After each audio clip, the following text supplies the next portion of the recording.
बात हो गई, महिला प्रश्न की बात हो गई, ये पाठ्य पुस्तक जो कि आम जन की बातों तक नजर रखती है, आप सबके बीच डॉक्टर चैनिका उनियाल पांडा द्वारा लिखित सोवियत संक्रांति से विघटन तक स्वराज प्रकाशन द्वारा ये किताब प्रकाशित। और आपकी तालियों में कमी है। बहुत बहुत शुभकामनाएं, साधुवाद, मेनी कॉन्ग्रेचुलेशन चैनिका जी। और आप इसी तरह अथक अजय जी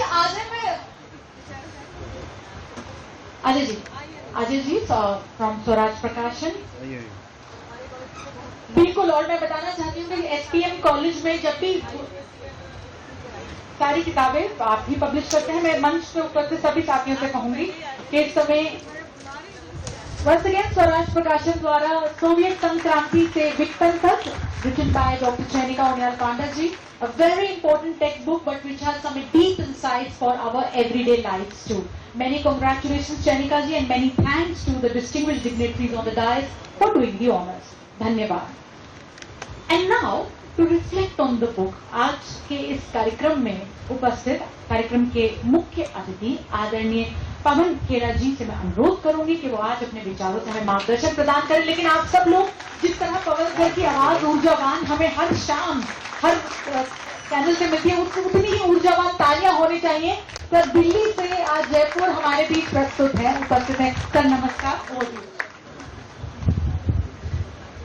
धन्यवाद ओम थानवी जी। वैसे जब से आप दिल्ली से निकलकर यहाँ आ गए तब से दिल्ली में पत्रकारिता नदारद हो गई, तो आप बीच बीच में दिल्ली आते रहा कीजिए तो पत्रकारिता जिंदा रहे। शर्मा साहब, प्रोफेसर पीएम शर्मा जी, आप के विषय में दिल्ली तक चर्चा होती है किस तरह से आप गांधीयन स्टडीज को पुनर्जीवित कर रहे हैं और लोगों में गांधी दर्शन का ज्ञान किस तरह से आप बढ़ा रहे हैं। आपको साधुवाद। प्रोफेसर साधना शर्मा जी, जिस कॉलेज में आप हैं उसका नाम तो जो है वो है, लेकिन आप तमाम प्रेशर्स के बावजूद, तमाम दबाव के बावजूद एक न्याय कर रही हैं, ये जानकारी मिलती रहती है और वो दबाव आसान नहीं है झेलना। चैनिका जी, आपने हिंदी में पुस्तक लिखी। हम जैसे लोगों के लिए, ओम थानवी जी तो हिंदी में सोचते हैं, हमारी किस भाषा में हम सोचते हैं ये नहीं मालूम, एक मिक्स भाषा हो गई।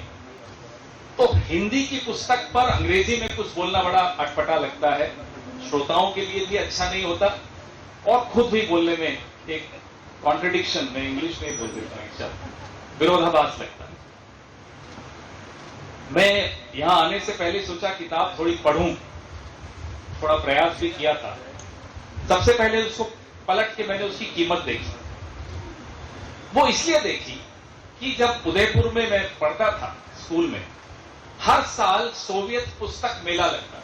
आप में से कुछ लोगों को याद होगा, राजस्थान में तो कई शहरों में लगता था और बड़ी सस्ती किताबें होती, 1 रुपया, 2 रुपया, 5 रुपया, और हम पूरे साल पैसा जमा करके रखते थे कि सोवियत पुस्तक मेला से किताबें खरीदें। ज्ञान नहीं था विचारधारा का कुछ, बहुत छोटे थे, लेकिन वो किताबें पढ़ते थे और बड़ी रुचि लेकर पढ़ते। तो मैंने आपकी पुस्तक की कीमत देखी, फिर तुलना की, जो किताबें हमने पढ़ी थी रूस के बारे में, रूसी क्रांति के बारे में, उससे थोड़ी महंगी है, लेकिन वो वन साइडेड होती है। आज तो डिस्काउंट, आपने उसका विश्लेषण किया, आज तो डिस्काउंट हो रहा है। ये सबसे महत्वपूर्ण मुद्दा इस बात में, बिंदु इस बात में ये है, जो इसका टाइटल है क्रांति से विघटन तक। वर्तमान को समझने के लिए मुझे लगता है इस इतिहास को समझना, इस इतिहास की इस महत्वपूर्ण कड़ी को समझना बहुत आवश्यक है। क्रांति कैसे, उसका जन्म कैसे हुआ। हम जो राजनीति में हैं, एक वोट किसी का बदलने के लिए हमें कितना प्रयास करना पड़ता है वो हम जानते हैं, कितना मुश्किल होता है।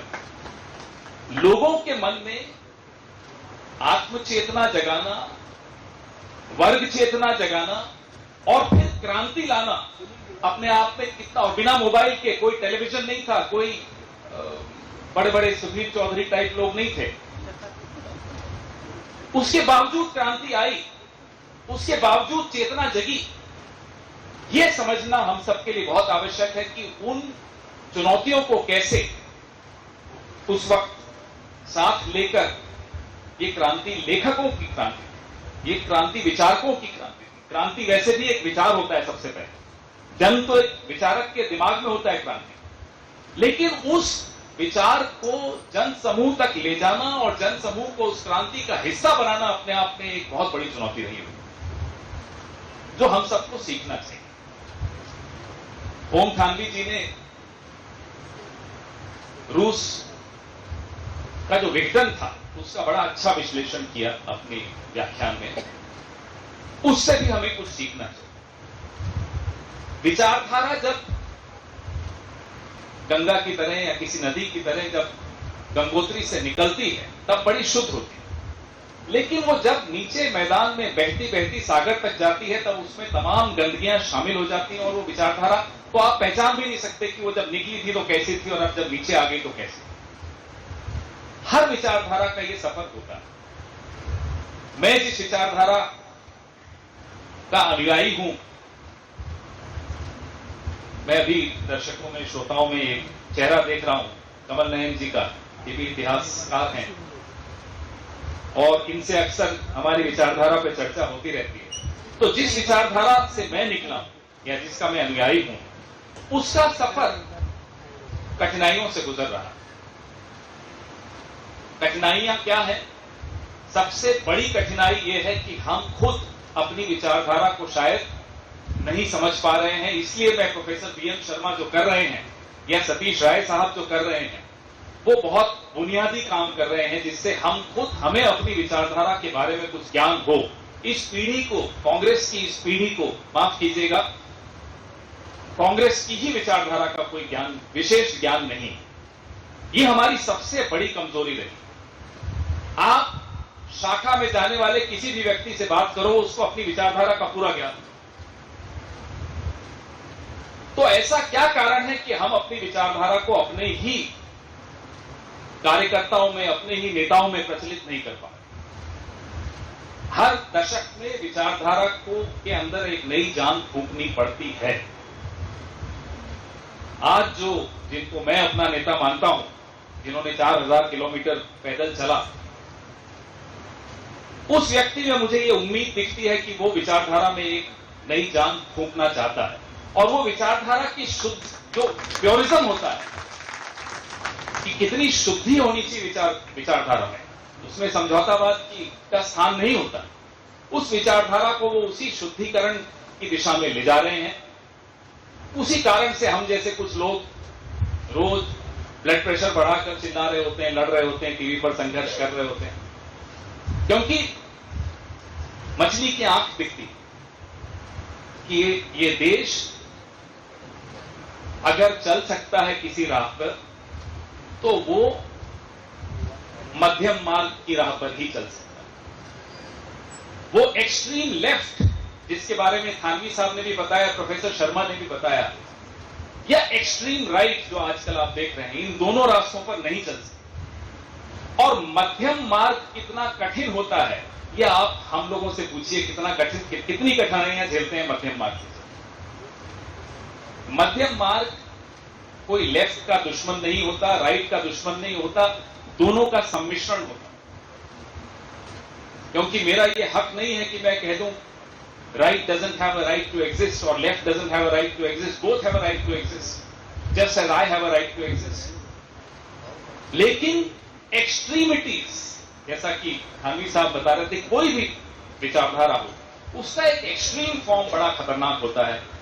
फिर उसके बाद वो उसकी लॉ ऑफ डिमिनिशिंग रिटर्न्स, जिसको मैं अर्थशास्त्र की जुबान में अगर कहूं तो लॉ ऑफ डिमिनिशिंग रिटर्न्स, फिर वो नुकसान भी देना शुरू कर।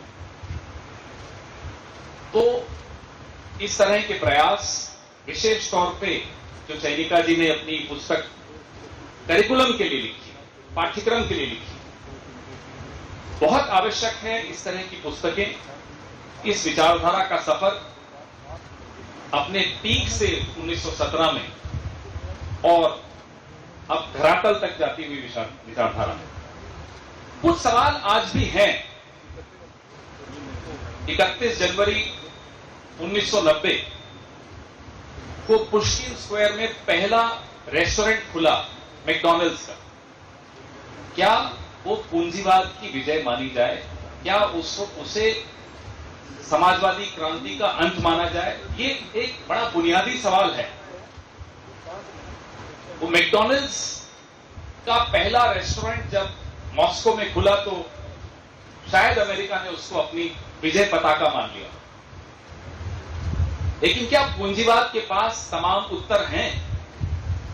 क्या आपको कहीं भी एक परफेक्ट सोसाइटी, परफेक्ट इकोनॉमी दिखती है जहां पूंजीवाद की एक सिस्टम चल रहा हो? तो ये खोज, ये सवाल, ये विचार चलते रहने चाहिए। नदी को बहते रहना चाहिए। अभी सारे सवालों के उत्तर नहीं मिले। कोई परफेक्ट सिस्टम अभी भी नहीं मिला। लेकिन पूरी सदी एक विचारधारा ने एक तरह से उसको रूल किया, इसमें कोई शक की बात नहीं। एक बड़ी मौलिक विचारधारा थी, इसमें भी कोई शक की बात नहीं। आज भी कुछ आदर्श, कुछ उसूल, कुछ बातें जो लेफ्ट की आइडियोलॉजी से हमें मिलती हैं, आज भी हमें झकझोर देती है, इसमें भी कोई शक की बात नहीं। तो विघटन, क्या अंत हो गया उस विचारधारा का? और अगर अंत हुआ तो उसका रिप्लेसमेंट क्या है? पूंजीवाद का काउंटर क्या है? ये तमाम उत्तर अभी हमें ढूंढते रहने होंगे, आने वाली पीढ़ी को ढूंढते रहने होंगे। ज्यादा समय नहीं लूंगा, लेकिन उम्मीद करता हूं कि हम सब ये किताब पढ़ें। मैं तो पढ़ूंगा, कल जब लौटूंगा हवाई जहाज में, मेरे को लग रहा है यही पढ़ूंगा मैं। मोबाइल्स की वजह से अब वो मेंटल वो जो अटेंशन स्पैन है वो इतना खत्म हो गया है कि एक पेज भी पूरा पढ़ें और बिना फोन को देखे, बिना कोई व्हाट्सएप देखे या बिना कोई ट्वीट देखे बड़ा असंभव होता जा रहा है। तो फिर उसका रास्ता ये निकाला कि मैं रात को 11 बजे मोबाइल अपना साइलेंट कर देता हूं और 2-2:30 बजे तक जरूर कुछ न कुछ अध्ययन करता हूं। तो मैं जो नई पीढ़ी, हमारे नौजवान जो मेरी पार्टी के भी कुछ सदस्य दिख रहे हैं, उनसे भी आग्रह करूंगा, पढ़ना बंद मत कीजिए, नहीं तो हम में और उनमें कोई फर्क नहीं रह जाएगा। धन्यवाद। जय हिंद।